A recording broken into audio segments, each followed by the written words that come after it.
ఇదిగోండి నా పోర్ట్ఫోలియో ఇది. నేను ఇన్వెస్ట్ చేసింది వచ్చేసరికి 12,18,000.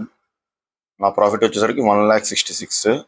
ఇది ఓన్లీ గోల్డ్, సిల్వర్, ఓన్లీ ఈటీఎఫ్లో లాస్ట్ 6 monthsలో నేను ఇన్వెస్ట్ చేసింది.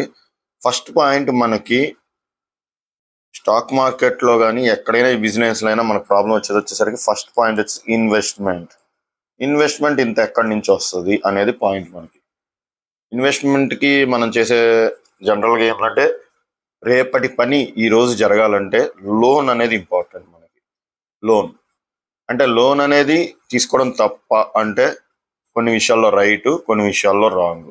ఏ విషయాల్లో రైట్, ఏ విషయాల్లో రాంగ్? ఫస్ట్ పాయింట్ వచ్చేసరికి ఇంట్రెస్ట్ అనేది తక్కువ ఉండాలి. ఇంట్రెస్ట్ తక్కువ, లెస్ ఉండాలి. తక్కువ అంటే అన్నిటికన్నా తక్కువ. ఎక్కువ ఉన్న ఇంట్రెస్ట్ వచ్చేసరికి రాంగ్.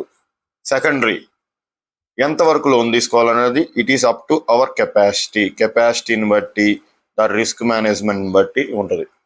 ఈ రెండు ఖచ్చితంగా ఇంట్రెస్ట్ ఎంత, కెపాసిటీ ఎంత అనేది ఖచ్చితంగా తెలుసుకోవాలి ఒక లోన్ తీసుకునేటప్పుడు కానీ ఏదైనా.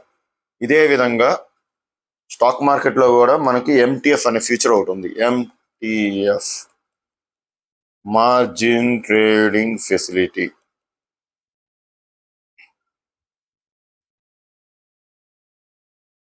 మార్జిన్ ట్రేడింగ్ ఫెసిలిటీ అంటే పూర్తిగా తెలుసుకోవాలంటే నా ఛానల్స్ ఫాలో అవ్వండి. మీకు ప్రతిదీ ఇంపార్టెంట్ కంటెంటే ఉంటుంది నా ఛానల్లో. బేసికల్లీ నాతో మాత్రం ట్రావెల్ చేసి సక్సెస్ అవ్వాలనుకున్న వాళ్ళు నా ఛానల్ ఫాలో అవ్వచ్చు.